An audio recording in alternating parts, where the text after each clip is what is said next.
Ada satu momen sebelum dia operasi, dia mau ke toilet, ditemenin lah sama ibunya. Handphone cowokku ada di tanganku. Dalam tanda kurung, sebelumnya aku nggak pernah cek apapun di HP-nya karena aku sepercaya itu sama dia. Dan tiba-tiba ada notif WhatsApp dari nomor yang nggak di-save sama dia. Dalam tanda kurung wanita katanya. Selamat malam untuk kamu yang masih dalam perjalanan menuju kasur atau kamu yang sudah ada di atas kasur.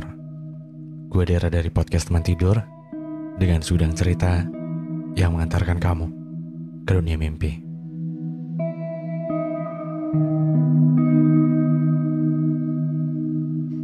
Hai semuanya, balik lagi bareng gue Dera di podcast teman tidur. Dan seperti biasa di hari Sabtu ini, gue bakal nemenin lo dengan satu cerita yang udah gue pilih dari website teman tidur. Anyway, buat lo yang baru join, semoga lo suka sama podcast ini. Jadi ini adalah podcast teman tidur yang harusnya cocok banget buat lo ketika malam-malam tuh susah tidur. Dan semoga podcast ini bisa ngebantu lo untuk lebih cepat bisa tertidur ya.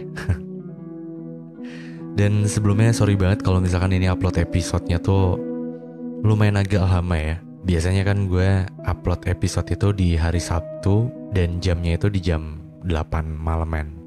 Nah sekarang mungkin bisa pas waktu gue posting ini atau upload episode malam hari ini bisa jadi baru bisa didengerin jam 10 atau mungkin jam 11 malam. Sekali lagi sorry banget karena jujur di minggu ini lumayan banyak banget aktivitas yang gue lakuin dan itu berimbas kepada gue kelupaan ternyata minggu ini gue belum bikin episode gitu. Ya pokoknya kurang lebih kayak gitu lah. Gue mau minta maaf karena ini episode gue upload lumayan agak ngaret dari jam yang seharusnya. Tapi anyway, gimana puasa lo, lancar atau enggak? Semoga lancar ya buat lo yang sedang menjalankan ibadah puasa tentunya. Gimana wartakjilnya, menang atau kalah nih?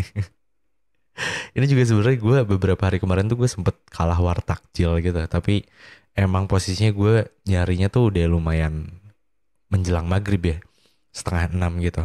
Harusnya kan ya jam 5 lah aman-amannya. Karena gue tuh agak bingung kalau lagi nyari takjil. Kalau gue nyari jam 5 ntar si makanannya jadi gak hangat. Ya khususnya gue sering cari gorengan kan ya. Nah kalau gue beli jam 5 itu jam 6 kan makanannya jadi gak terlalu panas gitu. Nah sedangkan gue lebih suka makanan yang emang lumayan hangat-hangat atau panas. Dan di beberapa episode atau di episode yang kemarin ya, gue sempat mention juga kayak sekarang tuh gue udah gak terlalu tertarik sama makanan atau bukan makanan ya, minuman khususnya. Minuman yang dingin-dingin gitu. Ya mungkin karena salah satu faktornya karena cuaca juga kali ya. Sekarang kan di daerah gue itu lumayan sering banget hujan gitu. Tapi sebenarnya kalau nggak hujan pun kayaknya gue tetap lebih milih ya buka dengan kolak atau teh manis gitu. Ya mungkin emang udah jompo kali ya. Nah jadi balik lagi pas waktu itu gue sempet kalah juga war takjil. Jadi kayak gue udah datang ternyata udah habis semua. Dan itu tuh kayak kesal gitu. Gue bingung mau beli apaan lagi. Terus akhirnya gue beli random aja apapun itu. Dan ya makanannya nggak sesuai dengan ekspektasi gue gitu. Tapi ya nggak apa-apa lah. Itu kayak lika-liku hidup gitu nggak sih, kayak ada beberapa hal yang kita pikir bakal bisa gitu, ternyata nggak bisa. Ada beberapa hal yang mungkin kelihatannya kayak enak gitu, tapi pas kita udah cobain itu nggak enak gitu.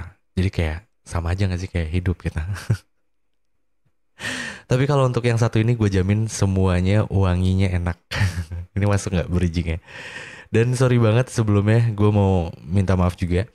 Kemarin tuh ada beberapa yang ngechat ke Shopee sama TikTok itu tentang produk yang Discovery Set yang parfum. Jadi kan gue rencananya di bulan puasa ini gue mau ngeluarin Discovery Set gitu. Jadi lo bisa dapetin semua varian dengan ukuran yang lebih kecil. Yang paling kecil itu kan gue 10 mili. Nah gue ngeluarin yang 5 milinya tapi satu set gitu. Jadi lo bisa nyobain 5 varian parfum dari gue ini. Cuma masalahnya kemarin tuh packagingnya agak ngaret karena gue sedikit ada revisi. Di packagingnya itu yang awal tuh terlalu tipis gitu ujung-ujungnya. Nah sekarang udah lumayan agak tebal. Tujuannya biar nggak terlalu ringkih aja saat pengiriman gitu. Nah sekarang baru ada nih si packagingnya. Tapi gue belum sempet foto produk. Gue juga bingung ini apa gue langsung pasarin aja atau gue foto produk dulu. Nah masalahnya si packaging ini ada di rumah nyokap. yang dimana di situ ada abang gue juga gitu. Nah gue sekarang posisinya nggak satu kota sama nyokap. Ya meskipun sebenarnya deket sih. Cuma lumayan agak PR aja kalau gue harus ke sana. Apa gue langsung publish aja kali ya? Ya ada sih fotonya cuma nggak proper gitu. Maksud gue kayak agak gemes aja sih kalau gue pribadi. Kalau kata abang gue sih nggak apa-apa, coba aja posting dulu untuk foto yang seadanya. Karena kan orang tuh pengen kayak nyium wanginya bukan fotonya banget. Ya iya sih benar, tapi gue pribadi kayak aduh fotonya ya bingung lah gitu. Tapi anyway, intinya semoga nanti minggu depan Discovery setnya udah ada. Ini beneran, ini serius beneran karena barangnya udah ada ya, packagingnya udah ada. Jadi semoga ini Discovery set lo bisa langsung pada check out aja, mau di Shopee, mau di TikTok Shop, itu bisa. Dan semoga waktunya masih kekejar, meskipun udah mepet banget ke Lebaran, gue rencananya berusaha untuk kayak pas Lebaran tuh lo wanginya semerbak gitu. Jadi gue ngeluarin parfum guys anyway. Jadi ada parfum namanya Salira, itu punya gue sama abang gue. Dan itu tuh sekarang baru ada 5 varian. Nanti bakal ngeluarin untuk varian yang sama teman tidurnya. Itu semuanya wanginya kalau menurut gue itu enak semua karena gue yang kurasi. Kayak ini gue suka wanginya, ini gue suka.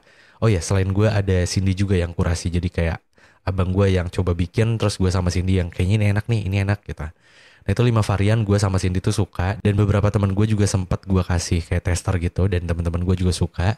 Kalau lo mau coba untuk check out yang pertama kali sambil nunggu nanti yang Discovery setnya, mungkin lo bisa check out yang Zinnia, yang Mauve, yang Delphin kalau mau yang strong banget. Tapi fresh itu parfum buat cowok ya. Kalau yang Pini ini khusus buat cewek yang dia tuh cheerful karena ini wanginya paling manis daripada 4 varian yang lainnya gitu.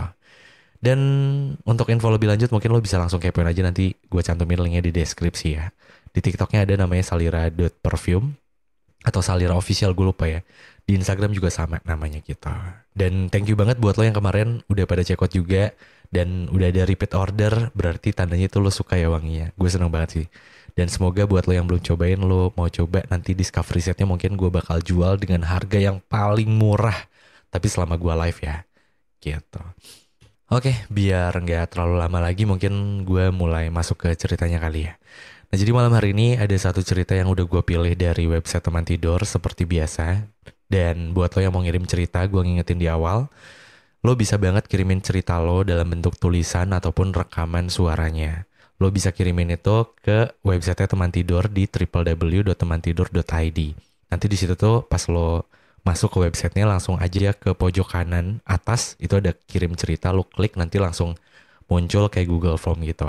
Nah kalau rekaman suaranya lo bisa upload juga di situ. Kalau lo lebih suka nulis, lo juga bisa langsung tulis aja di situ dan kasih judulnya juga ya. Oke, jadi malam hari ini ceritanya itu datang dari Farah yang namanya udah gue samarin. Nama aslinya bukan Farah ya anyway. Dan gue langsung masuk ke ceritanya aja. Hai Kadera dan tim, namaku Farah, tolong samarin nama aku. Ini nama Farah udah gue samarin ya, aslinya bukan, dia nulis bukan Farah. Aku mulai ya ceritanya, maaf kalau sedikit belibet dan terlalu panjang. Aku sudah pacaran sama dia selama 2 tahun kak, dia sangat sayang sama aku. Dan aku merasa dia the only one buat aku. Di bulan Februari dia mengalami kecelakaan tunggal, tulang belikatnya patah. Dan harus ada tindakan operasi. Aku dan ibunya yang ngurusin dia sampai dia dapat kamar inapnya. Ada satu momen sebelum dia operasi, dia mau ke toilet, ditemenin lah sama ibunya. Handphone cowokku ada di tanganku. Dalam tanda kurung, sebelumnya aku gak pernah cek apapun di HP-nya karena aku sepercaya itu sama dia. Dan tiba-tiba ada notif WhatsApp dari nomor yang gak di-save sama dia. Dalam tanda kurung wanita katanya. Tapi chat sebelumnya itu udah dihapus sama dia. Aku panik banget saat itu, mau marah, nangis. Itu gak bisa karena posisi aku lagi di rumah sakit dan dia baru mengalami musibah. Wah itu pasti bingung banget ya di posisi itu, kayak lo mau marah tapi posisinya dia tuh lagi kena musibah gitu. Wah, gue gak kebayang sih kalau ada di posisi dia ya. Karena aku udah bingung, aku akhirnya memutuskan untuk pulang dan gak nemenin dia. Aku udah buntu banget, akhirnya aku coba mutusin untuk telepon si cewek yang ngechat pacar aku itu. Tapi hasilnya nihil, dia sama sekali nggak ngasih jawaban ada hubungan apa sama pacar aku ini. Dalam tanda kurung, aku cuma mau tahu chat sebelumnya apa sama pacar aku. Dan dia ngasih satu screen capture chat mereka. Dan pacar aku menganggap aku cuma teman kerja, padahal aku dari pagi yang nemenin dia di rumah sakit. Hehehe, anjir. Wah, satu screen capture-nya aja udah bikin jelek momen banget ya. Singkat cerita, dia udah pulang dari rumah sakit. Dia ini maksudnya si pasangannya si Farah ini ya. Aku jenguklah ke rumahnya. Niat hati tidak ingin membahas hal itu karena dia baru saja pulang dari rumah sakit. Tapi tiba-tiba dia ngomong kata maaf ke aku. Dan aku bertanya, minta maaf untuk apa? Dia menjelaskan tentang wanita yang ada di chat itu. Dalam tanda kurung, padahal aku sama sekali belum ada bicara apapun ke dia tentang wanita itu, Kak. Dia bilang kalau mereka cuma adik kakak aja dan cuma temen kalau lagi butuh pinjem uang. Dia bilang sudah kenal wanita itu 1 bulan, tapi yang aku heran kenapa dia 1 bulan kenal bisa pinjem uang dengan begitu mudah. Iya sih, gue juga curiga sih ya. Maksudnya kok bisa gitu? Gampang banget. Rugi dong. Aku kecewa banget, Kak. Bingung harus percaya sama siapa. Wanita itu tidak menjelaskan detail tentang hubungan mereka. Dan aku juga gak punya bukti kuat tentang mereka selingkuh. Setelah itu dia cerita tentang dia tidak bisa bekerja selama 2 bulan karena masa pemulihan katanya. Aku berniat masih tetap ingin menemani dia sampai dia pulih. Dia menceritakan juga kesedihan dia karena tidak ada satupun teman yang menjenguk dia. Wah, mulai menjual kisah sedih ya. Di posisi yang tersudutkan nih. Mulai menjual kisah sedih ya. Oke, gue lanjutin lagi ke ceritanya. 29 Februari 2024, dia cerita ke aku kalau dia mau ada acara enif komunitas motornya dan mau nginep di salah satu villa Puncak Bogor katanya. Awalnya aku nggak ngizinin karena dia nggak boleh bawa motor sama sekali. Iyalah, baru beres ya kecelakaan gitu ya nggak sih? Belum juga sebulan kan, ini Februari kan kecelakaannya. Tapi dia malah bilang bakal dijemput temennya karena sayang dia udah bayar untuk sewa villa itu. Acaranya 2-3 Maret, dia nggak ada kasih kabar apapun saat tanggal itu. 3 Maret ternyata dia ketahuan selingkuh lagi ngegonceng cewek lain, Kak, katanya. Anjir. Wah ngaco ya. Dan epicnya yang ngelihat selingkuh itu bukan aku, tapi orang tua aku yang ngelihat di jalan. Posisi aku lagi di mall mau ngopi, di chat sama mama, ngirim video dengan kata terciduk. Nanti aku kasih screen capture chat mama aku ya, Kak. Wow. Wah, ini ketangkep basah sih. Basah yang basah kuyup. Ketangkepnya sama nyokapnya, cuy. Aduh, Farah sabar ya. Di situ aku lemas banget, tanganku gemeteran, gak bisa nutupin kesalahan lagi karena orang tuaku udah ngeliat semua keburukannya. Iya sih, pasti di posisi lo bingung banget pada saat itu. Di satu sisi lo sayang banget sama pasangan lo kan. Cuma kayak ya bingung juga gitu. Nyokap lo tahu ternyata dia kegep selingkuh, dan itu pasti jauh lebih sakit gak sih kayak lo tahu dari orang lain. Sorry, bukan dari orang lain, tapi dari orang tua lo sendiri gitu kayak. Ya gitulah. Aduh. Oke, gue lanjutin lagi ya ke ceritanya. Dan orang tuaku udah gak ngizinin aku buat ketemu sama dia. Dan ceritanya selesai. Maaf ya Kak kalau terlalu panjang. Semoga ada hikmahnya di ceritaku ini. Jangan sampai juga terjebak di hubungan yang seperti ini. Hehehe, kata Farah di akhir ceritanya. Thank you Farah udah bagiin ceritanya di podcast teman tidur. Dan gue berharap juga sama. Kayak semoga cerita malam hari ini ada banyak hal baik yang bisa lo ambil. Buat lo yang dengerin ya episode malam hari ini. Dan kayaknya seru aja untuk gue bahas juga gitu cerita malam hari ini. Kayak di posisi Farah tuh serba bingung juga sih. Maksudnya kayak lo pernah gak sih ada di posisi yang lo tuh ngegepin pasangan lo tuh berbuat salah. Ya let's say salah satunya adalah selingkuh misalkan. Tapi posisinya si pasangan lo itu lagi sakit. Nah itu kan kayak lo mau marah, bingung, takut dia makin drop gitu. Lo nggak marah, ya lo kesal sendiri. Lo pura-pura nggak tahu juga, ya pasti bakal ketahuan gitu. Tapi kalau dari ceritanya Farah, dia kan sempat mention katanya dia tuh belum sempat untuk cerita si cewek itu kan, tapi tiba-tiba si cowoknya langsung minta maaf. Kayaknya ya, ini kemungkinan ya. Kayaknya si ceweknya setelah ditelepon sama Farah itu kayaknya langsung ngontek si cowoknya ini gitu. Terus tiba-tiba ya cowoknya mulai gelisah kali ya, kayak aduh gimana caranya. Ya mungkin dia langsung mengawali sebuah pertemuan itu dengan kata maaf gitu. Dan terbukti dengan cara seperti itu berhasil meluluhkan hati Farah. Nggak bercanda. Pasti Farah juga bingung dong, maksudnya posisinya dia baru baru banget pulang dari rumah sakit, masa nggak dimaafin atau mau ditindaklanjutin. Pasti ya sisi manusiawi seorang Farah pasti ya udahlah gitu ya, mau gimana gitu. Terus juga belum ada bukti yang kuat kan Farah bilang di ceritanya gitu. Cuma yang pengen gue bahas lagi adalah ya sebenarnya gue juga nggak tahu ya, tapi umumnya dan menurut pengalaman gue pribadi dan beberapa temen gue yang gue tahu gitu, mau itu cewek ataupun cowok ya, maksudnya kayaknya belum pernah ada yang orang baru kenal 1 bulan terus dia mau untuk pinjemin duit. Belum pernah ada sih di gue pribadi pengalaman atau di teman-teman gue gitu. Kecuali mungkin ya, mungkin teman-teman gue nggak terlalu kaya kali ya. Jadi kayak mungkin ya duit buat si cewek itu udah bukan masalah. Jadi kayak mau pinjem duit tuh ibaratnya kayak nggak ngaruh apa-apa gitu. Ya udah kasih kasih aja mungkin ya. Tapi ya kalaupun iya nggak mungkin gitu. Kayak nggak ada sesuatu di dalam hubungan itu gitu. Yang dimana intinya gue mulai curiga aja sih maksudnya dengan hubungan si cowoknya Farah sama si cewek itu gitu. Terus kan si cowoknya si Farah ini bilang katanya dia hubungannya tuh kakak adik. Nah ini juga gue agak gimana ya, hubungan kakak adik tuh kayak gimana ya? Gue percaya nggak percaya, tapi gue percaya gitu gimana ya?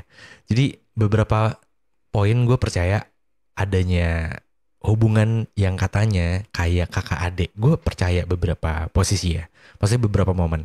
Tapi di beberapa momen yang lain atau momen yang menurut gue tuh kayaknya enggak gitu ya, gue nggak percaya gitu. Ada hubungan yang bisa yang kayak gitu terus dibilangnya kakak adik gitu. Jadi kalaupun iya di momen yang gue percaya ini ya, maksudnya kayak orang itu bisa kayak seolah-olah orang bukan kakak adik kandung, tapi udah bisa kayak dibilang kakak adean gitu. Itu biasanya dia kenalnya pasti udah lama gitu. Biasanya ya, biasanya udah lama. Jadi kayak nganggepnya udah kayak adik sendiri atau kayak kakak sendiri. Itu biasanya ya. Itu bisa berlaku bukan ke lawan jenis doang loh. Bisa jadi ke sesama jenis juga gitu. Bahkan kalau lo yang mungkin punya circle yang lebih tua, ya lo bisa menganggap misalkan yang sesama jenis itu ya kayak bokap lo sendiri gitu. Bisa jadi atau kayak paman lo sendiri gitu. Itu bisa jadi dan gue percaya itu karena gue juga ya apa ya ngalamin itu juga gitu. Kayak gue karena gue nggak punya bokap, terus gue sempat kerja di beberapa tempat kerja. Terus gue menganggap atasan gue itu kan udah tua gitu. Tapi kayak bokap gue sendiri karena ya gue udah ngerasa dianggap sebagai anak sendiri gitu sama beliau. Makanya gue ngerasa ya gue juga nganggap beliau udah kayak bokap gue sendiri gitu. Nah tapi kalau balik lagi ke abang ade ini sempet bukan sempet ya. Dulu tuh zaman-zaman SMA ya, SMA gue SMA tuh berarti 2000 berapa ya? 2012 dan kuliah itu lumayan marak banget yang namanya kakak adik gitu. Yang sebenarnya itu tuh kayak friendzone dengan skin yang lain gitu. Kayak lo tuh temenan, sebenarnya kan temenan ya awalnya, karena kan nggak ada hubungan darah ya. Cuma kayak kalau terlalu teman banget tuh nggak asik gitu, atau nggak bisa yang lebih gitu. Makanya dibalut dengan skin yang lain, kakak adean gitu, yang dimana kayak yang lo ngerangkul itu yang anggapnya kayak kakak adek gitu. Ya udahlah kayak adik sendiri gitu. Ya iya sih bener kalau kakak adik kandung kalau rangkul ya udah normal, maksudnya kayak kakak ngejagain adiknya gitu atau adik yang ngerasa pengen dijagain sama kakaknya itu normal gitu. Tapi buat yang emang gak sekandung kan kayak mikir keras gitu gak sih, kayak emang harus gitu ya gitu. Tapi ini lumayan marak banget dulu penggunaan kata kakak adik. Bahkan sempet dulu tuh zaman-zaman Twitter lagi jaya-jayanya banget. Itu muncul beberapa meme gitu. Kakak adik gitu zaman gua kuliah gitu. Dan Ya kalau balik lagi ke ceritanya Farah ini, gue nggak percaya tentang hubungan kakak adik yang lagi dijalin sama cowoknya Farah ini, sama si cewek yang Farah curigain ini. Karena ya kakak adik pure tuh nggak gitu gitu loh. Kalau menurut gue pribadi ya, ya yang gue anggap beneran kakak adik ketemu gede tuh lebih ke hubungannya udah lama. Maksudnya dia kenal udah lama, saking dekatnya banget, saking udah saling keluarganya tuh tahu satu sama lain. Terus ya udah nggak mungkin juga buat jadian. Maksudnya kayak ya ada boundaries gitu. Terus ya emang pure temenan aja, bukan temenan ya kayak kakak adik ya sebenarnya temenan ya. Masa iya sih tiba-tiba langsung kan gak dimasukin ke kartu keluarga juga ya. Jadi kayak gue nganggapnya itu masih temenan tapi yang kayak kakak adik gitu. Dan itu biasanya hubungannya terjalin udah lama gitu. Sama halnya kayak tadi yang gue sempat mention juga, yang gue nganggep apa? Ya om lah gitu. Om yang dulunya di atasan gue, tapi udah kayak bokap gue sendiri gitu. Dan itu prosesnya panjang, nggak yang 1 bulan terus gue panggil eh, om dengan rasa kayak bapak, enggak lah gitu.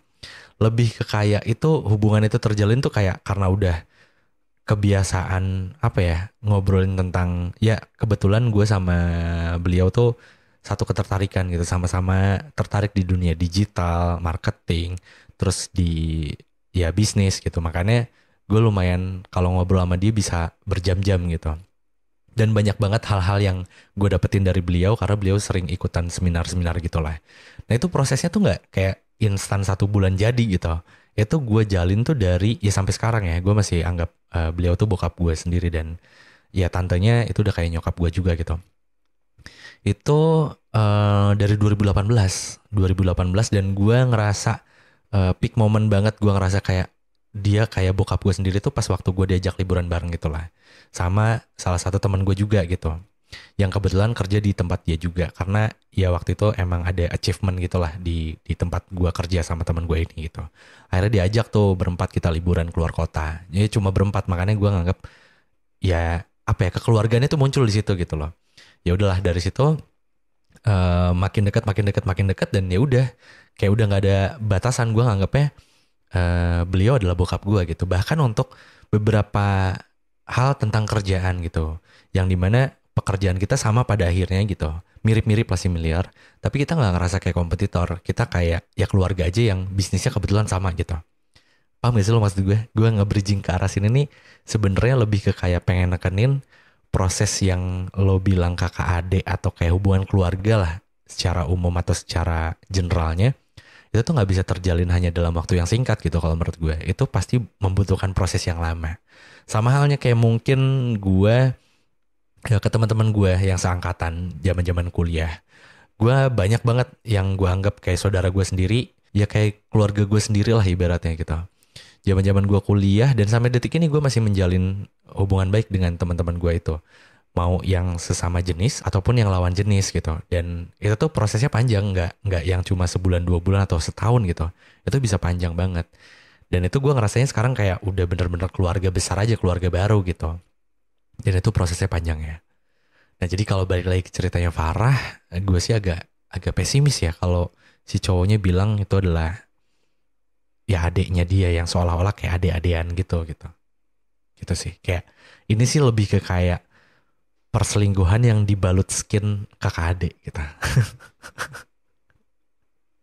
Tapi Farah anyway thank you banget sekali lagi lo udah cerita di teman tidur, dan gue nggak tahu hubungan lo sekarang sama dia kayak gimana, tapi semoga lo sama dia udahan gitu. Karena kayaknya udah nggak baik kalau misalkan tetap dilanjutin.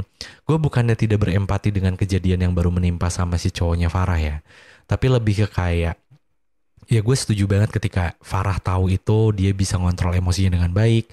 Terus juga Farah juga berusaha untuk kayak nemenin dia sampai dia pulih gitu. Tapi ya apalah daya ketika kita berusaha untuk terus menjadi baik, tapi ternyata orang yang kita perlakukan baik itu nggak mau menerima dengan sepenuhnya, ya udah ngapain kita kita terus-terusan berbuat baik kan sama orang itu gitu. Bukan berarti gue mengarahkan lo untuk berbuat jahat, tapi lebih ke kayak ya udah kita stop aja kan berbuat baiknya gitu. Gitu. Tapi ya bebas sih sebenarnya kalau misalkan lo mau terus berbuat baik sama orang yang jahat sama lo, ya it's up to you, go ahead gitu. Tapi kalau misalkan dirasa lo tiap malam ngerasa kebebanin dan jadi pusing sendiri, kalau saran dari gue ya tinggalin gitu orang itu. Karena ya itu adalah salah satu sumber yang bikin pikiran lo itu jadi kalut gitu. Jadi salah satu caranya adalah dengan lo ngestop perlakuan baik lo itu sama orang yang nggak henti-hentinya memperlakukan lo dengan tidak semestinya gitu.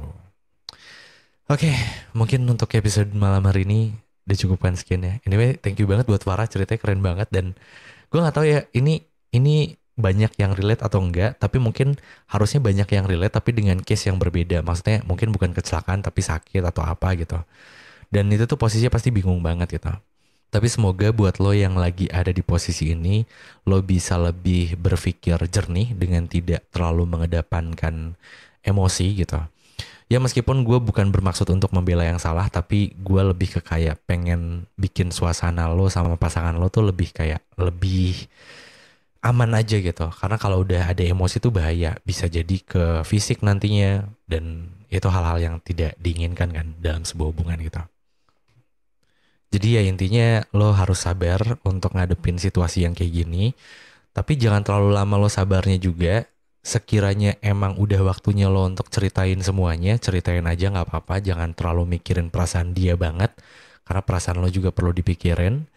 Lo keluarin aja sejujur-jujurnya apa yang lagi lo rasain pada saat itu.